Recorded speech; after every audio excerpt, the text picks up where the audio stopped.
한번 따라합시다. 잊지 아니하리라. 아멘. 지난 5월 2일 날 당시 교종선교회 회장인 동기 목사님의 그런 요청이 있어가지고 저희 감신 7위 동기 목사님들이 17분이 경북 북부교도소 제1교도소, 과거에는 청송교도소를 방문하게 됐습니다. 3,000명 정도 이상을 수용할 수 있는 그러한 아주 큰 규모의 그런 수용 시설입니다. 그곳에 가기 위해서 먼저 동기들이 종성을 조금씩 모았지만 너무나 부족하기 때문에 제가 동기의 회장이라 우리 교회 담임 목사님의 부탁을 드려서 교회에서 조금 지원을 받아가지고 함께 방문하게 됐습니다. 처음에 갈 때는 그분들이 그런 모습을 상상할 때 굉장히 험악하고 두려운 모습일 것 같았습니다. 저 집사람 그런 말을 했는데 막상 들어가서 먼저 생일 축하 상담을 한 면담을 하고 예배를 드리게 되는데 한결같이 순박하게 보였습니다. 어떤 사람도 저 사람이 과연 저 사람 충분히 그러한 무서운 범죄를 저지를 수 있는 사람이라고 생각되는 사람은 한 사람도 없었어요. 그런데 청송 제1교도소는 국내에서 가장 강력한 범죄를 범한 사람들이 가는 교도소입니다. 최소한 10년 이상의 형을 받은 사람들입니다. 무기수들도 상당히 많이 있었습니다. 그런데도 그들의 얼굴과 그들의 모습을 보면서 저 사람들이 어떻게 그렇게 흉악한 범죄를 저질렀지 하는 생각이 들 정도로 의아했습니다. 그날 제가 말씀을 선포하게 되는데 오늘 봉인한 말씀입니다. 하나님은 당신들을 결코 잊지 않았습니다. 당신들은 하나님께서 당신들을 버리셨다고 여길지 모르지만 하나님 버리지 않으셨습니다. 당신들 얼마든지 돌아올 수 있고 돌아오기만 하면 하나님께서 분명히 안아주시고 여러분의 새로운 인생이 열리게 될 것입니다. 근데 그 말씀을 전하고 돌아오는 차 안에서 문득 그런 생각이 들었습니다. 오늘 지옥이 평범하게 살아가고 있는 저와 여러분들, 우리는 과연 어떠할까? 저들은 그것이 드러났고 이제 행동으로 옮겨졌기 때문에 법에 의해서 판결을 받고 그곳에 수용되어 있지만 우리는 내 마음속에는 미움과 분노와 때로는 탐욕과 이기심을 갖고 있으면서 그것이 행동으로 옮겨지지 않았던 것뿐이지 우리도 동일한 죄인들이 아닌가. 겉으로는 행복해 보이고 겉으로는 점잖해 보이고 겉으로는 모든 사람이 존경할 만해 보이는데 그 내면도 과연 그러할까 하는 생각을 해봤어요. 우리 주님께서는 형제를 미워하는 것은 곧 살인죄라고 그랬는데 지나가는 아리따운 여인을 보고 음욕을 품는 것은 바로 간음한 것이라고 했는데 주님의 그런 판단 규정에 의해서 우리를 돌이켜볼 때에 우리가 과연 난 의롭다고, 나는 그런 사람들과 차원이 다른 삶을 살아왔다고 말할 수 있겠는가? 우리 가운데 아마도 과거에 오래전에 아니 근간에 하나님 앞에 부끄러운 일을 행함으로 인해서 마음의 죄책감을 가지고 있는 사람들도 있을 거예요. 때로는 하나님 앞에 나가려고 하지만 하나님 앞에 겸손히 무릎을 조아려 무엇인가 나이가 안전한 소원을 아뢰고 구하기를 원하지만 그때마다 그것이 그 죄책이 내 앞을 가로막아서 온전히 하나님께 나아가지 못하게 할 때도 있었을 것이라고 생각됩니다. 때로는 그럴 때마다 내 마음 속에서 나 같은 거를 하나님 여전히 사랑하실까?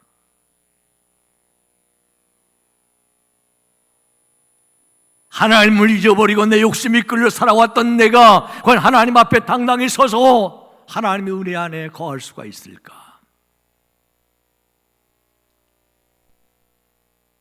하는 생각을 가지고 스스로 낙심하고 실망한 분들도 있을 줄 압니다. 때로는 세상 사람들로부터, 때로는 가족으로부터, 친족으로부터, 친구들로부터까지 버림을 받고 외로운 마음을 움켜쥐고 하루하루를 힘겹게 살아간 이들도 있을지 모릅니다. 어떤 무서운 질병, 불치병을 안고서 매 순간마다 고통에 시달리면서 순간순간마다 하나님 나의 이 모습을 알고 계실까? 하나님께서 나의 과거의 이 죄 때문에 나를 이렇게 징벌하시는 것이 아닐까? 나를 버리신 것이 아닐까 하는 그런 회의와 좌절감을 느끼는 분들도 있을지 모릅니다. 경중의 차이는 있을지 모르지만 분명한 것은 우리 모두는 늘 항상 하나님 앞에 설 때마다 자신의 죄임을 느낄 수밖에 없는 존재라는 겁니다.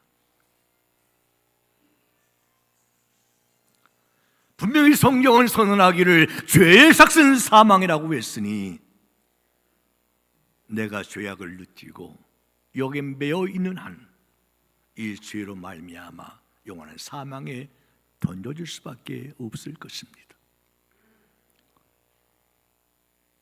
의인은 없나니 하나도 없다고 했어요.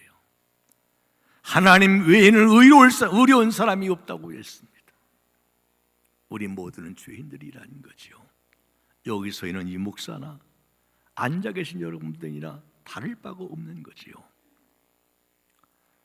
그럴 때마다 악한 원수 마귀는 우리를 끌어내기 위해서 끊임없이 우리에게 죄책감을 심어주고 우리의 마음을 움켜내려고 하고 있습니다.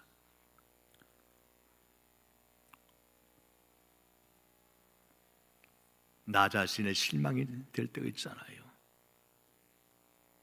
내가 너무나 싫어질 때가 있잖아요. 내 마음은 그러지 않은데 왜 마음은 그러지 않은데 내 삶을 이루어할까 하는 것 때문에 회의에 빠질 정도 있잖아요. 물론 그런 것 조금도 느끼지 못하고 무감각하게 살아가는 사람도 있습니다만은 대부분 생각을 가지고 있는 사람이라면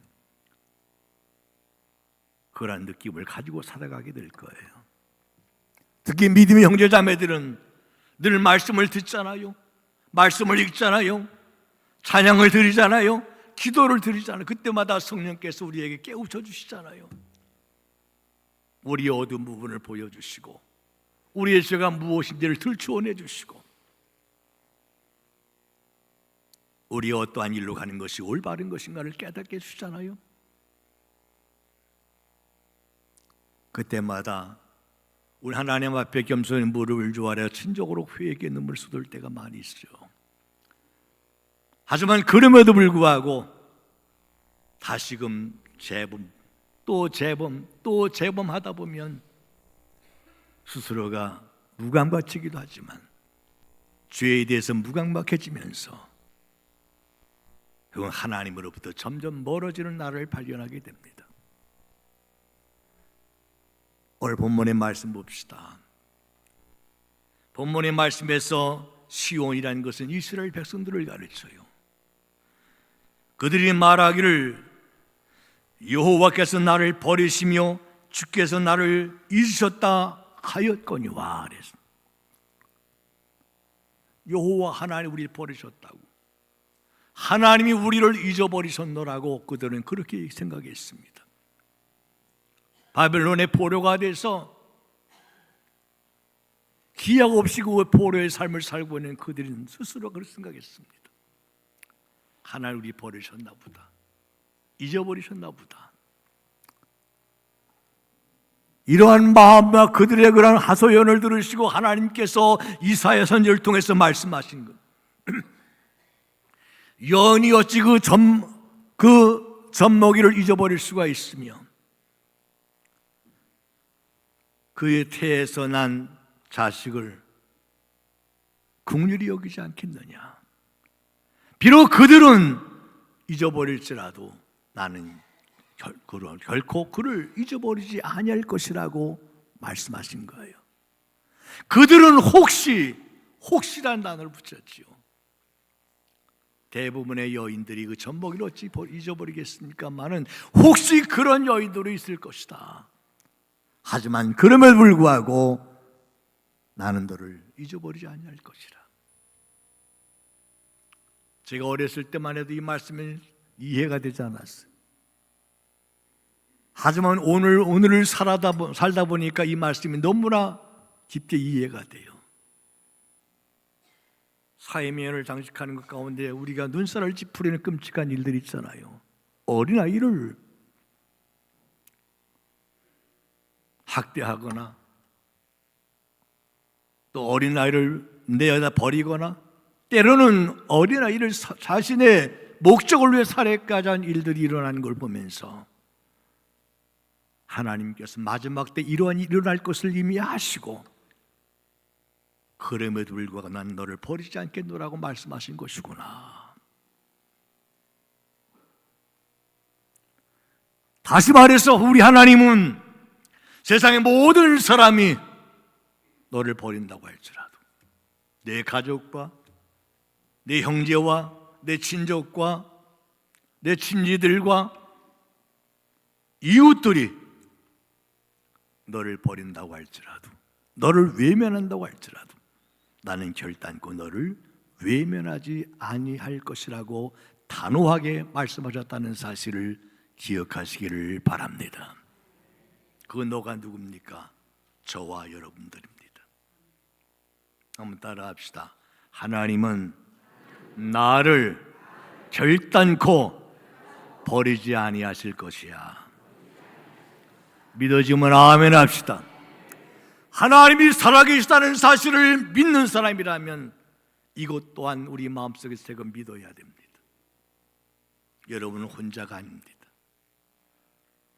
하나님이 눈길이 우리를 떠나지 아니할 것이고 하나님의 손길이 우리 곁을 떠나지 아니할 것이며 하나님의 은혜와 사랑이 우리를 떠나지 아니할 것이고 하나님이 살아계신 역사가 우리와 떠나지 아니할 것입니다.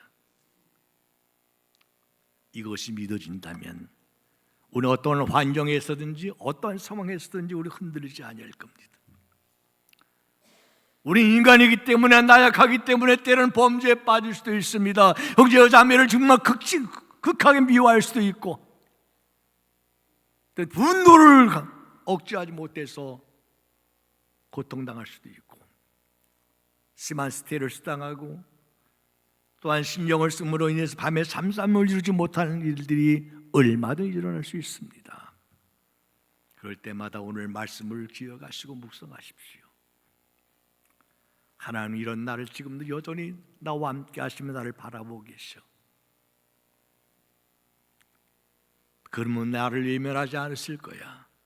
그분은 나를 버리지 않으셨을 거야. 반드시 나를 이 구덩이에서 건져내 줄 거야. 할렐루야. 그렇습니다. 여러분 가장 큰 행복이 뭔지 아십니까? 특히 믿음의 형제 자매들의 가장 큰 행복이 뭘까요? 가장 큰 행복. 우리는 보통 눈에 보이는 것을 통해서 그 행복의 조건을 찾으려고 합니다. 감사의 조건을 찾으려고 합니다. 하지만 가장 큰 행복은 바로 영원 전부터 영원 후까지 존재하시면서 천지와 만물을 주관하시고 지배하시 역사하시는 그 만군의 주 여호와 하나님께서 나의 아버지가 되셨다는 사실이 믿어주는 순간 우린 가장 큰 행복을 누릴 수가 있는 거예요.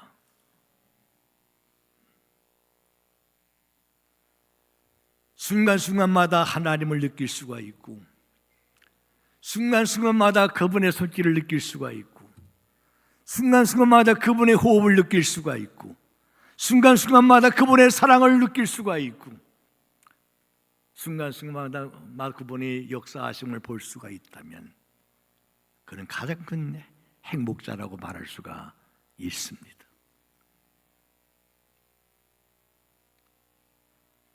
오늘 이 자리에 앉은 우리 교우들 가운데서도 남들이 알지 못하는 그런 아픔과 외로움과 상처와 두려움과 불안을 안고 계신 분이 있을 거예요. 그 원인이 무엇일까요? 오늘 우리에게 이 말씀을 주신 이 하나님 아버지를 우리가 느끼지 못하기 때문입니다. 하나님이 살아계시다는 사실을 고백하는 것으로 끝나서는 안 돼요. 하나님 우리와 함께 하신다는 사실을 고백하는 것으로 끝나서는 안 돼요. 마치 어린아이가 내가 부모가 있습니다 하고 고백하는 것이 끝나버린다면 그런 아무런 의미가 없어요. 부모의 품에 안겨있을 때, 부모와 더불어 한 울타리 안에 있을 때, 부모의 손을 붙잡고 있을 때, 그때 그것을 느낄 때 그 부모님을 통해서 행복을 누릴 수가 있는 거예요. 우리가 머리로는 모든 것을 알고 있습니다.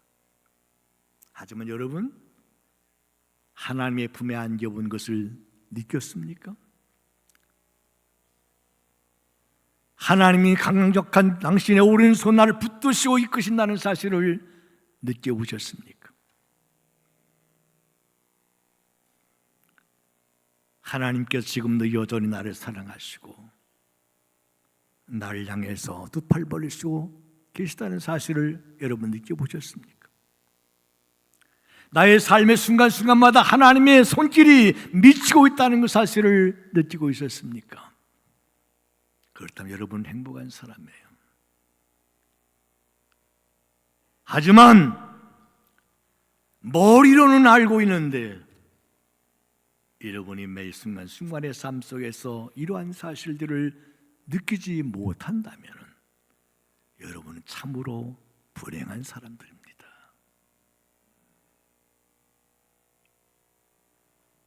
돈이 없는 게 불행한 게 아니에요. 내 집 한 채 없는 게 불행한 게 아니에요. 장형 내가 직장에서 쫓겨난 게 불행한 게 아니에요. 남보다 못 사는 불행한 게 아니야. 몸이 아픈 게 불행한 게 아니야. 가장 불행한 것은 바로 하나님은 영원히 변치 않고 나를 사랑하시며 나와 함께 하시고 끊임없이 내게 다가오시고 나의 삶 속에서 지금도 세세하게 역사하시는데 이 사실조차를 느끼지 못하고 불안과 두려움과 염려와 근심과 아픔과 상처 속에 살아가는 것이 정말로 불행한 거예요. 사랑하는 문막교회 성도 여러분, 문막교회는 하나님이 사랑하는 교회잖아요. 믿으세요? 저 23년간 이 교회를 목회하면서 강력하게 느낀 건 그겁니다. 하나님이 함께하는 교회, 하나님이 역사하는 교회예요. 저는 모든 성도들 한 사람 한 사람 이런 하나님의 역사하심에 동참하고 그분을 느끼기를 간절히 소망합니다.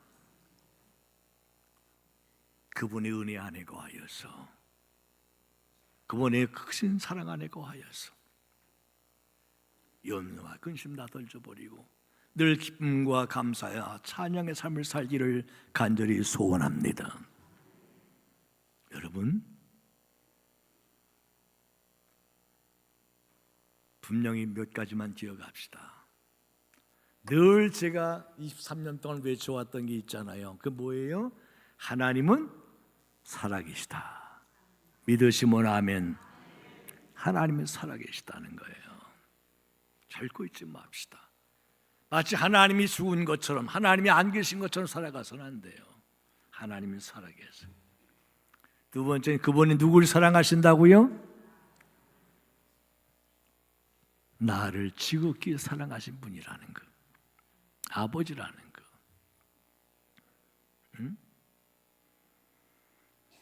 그리고 그분은 나를 어떠한 상황 중에서라도, 어떠한 환경 중에서라도 내가 하나님 앞에 얼마나 엄청난 부끄러운 일을 당했다 할지라도 하나님이 여전히 나를 버리지 아니하신다는 거 믿으세요?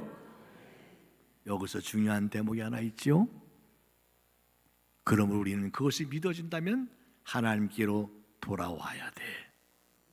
하나님께로 돌아오기만 하면 분명히 안아주시죠. 마치 탕아가 아버지를 떠나서 허랑방탕하여 모든 것을 다 잃어버리고 돼지 먹는 쥐염 열매로 배를 채울 수밖에 없는 비천한 신자가 되었을 때 아버지 아들이 아니라 당장 굶주림에 지쳐서 아버지의 집이가 먹을 것이 풍족한 걸 알기 때문에 품꾼의 하나로 썩이를 간청하면 우리 아버지는 인자하신 분이기 때문에 품꾼으로 나를 받아줄 거야 하는 희망을 갖고 아버지를 찾아오잖아요. 하지만 이 아버지 어찌했습니까? 자신의 집을 떠난 둘째 아들인 것을 알고 이 아들에게 달려와서 그를 끌어안고 지저분하고 더럽고 냄새나는 그 아들의 입을 맞추고 그를 위해서 목욕을 시키고 아들의 위를 다시 회복시키고 잔치를 배설하지 않았습니까? 이 비유의 말씀 바로 우리 아버지 하나님의 마음을 주님께 비유로 말씀하신 거예요. 세상 사람 다 우리를 버린다 할지라도 외면한다 할지라도 그런 사랑하는 여러분 꼭 기억하십시오. 하나님 아버지는 여전히 나를 사랑하시고 나를 버리지 아니하셔. 내가 돌아가기만 하면 나를 품에 안아주시고 나를 당신의 자녀의 자리에 다시 세워주실 거야. 할렐루야. 돌아서는 여러분 되시기를 주의 이름으로 축원합니다. 마지막으로 하나님은 가장 좋은 것을 주길 원하신 분이시잖아요. 할렐루야. 흔들리지 마세요. 여러분의 삶이지 어떠하든지 그것 때문에 염려와 근심하지 마세요. 하나님 아버지를 믿으세요. 그분이 원하시는 것이 뭡니까? 먼저 무엇을 하든지 먼저 하나님께 아뢰고 성령의 감동하시는 바다 그 일을 추진해 나가면 돼요. 내가 실패하고 내가 좌절할 수밖에 없는 상황에 처한 것은 내 욕심에 이끌려 살아왔기 때문에 그런 거야. 이제부터는 어린아이 같은 마음을 가지고 하나님을 바라보고 하나님만 의지하고 그분의 음성에 귀를 기울이고 그 음성을 쫓아 행하는 여러분 되시기를 주의 이름으로 축원합니다. 그럴 때 우리 하나님께서는 사랑하는 당신의 자녀들에게 가장 좋은 것으로 채워주실 줄로 믿습니다. 끝으로 우리 음악 익숙한 모든 성도님들 진정으로 사랑합니다. 제가 매일 아침 기도회 때마다 교회를 위해 기도하고 교회에서 어려움 당한 이들이 생각날 때마다 기도하고 있습니다. 제일 먼저 교회를 위해 기도합니다. 그 다음에 자녀들을 위해서 기도합니다. 여러분 항상 깨어 기도하기에 힘쓰시고 하나님과 늘 동행하셔서 여러분의 삶에 놀라운 은혜가 놀라운 역사가 일어나므로 이 지역사에서는 수많은 사람들이 하나님의 살아계심을 인정하고 주님께로 달려나온 역사가 일어나기를 주님의 이름으로 간절히 축원을 드립니다. 기도합시다.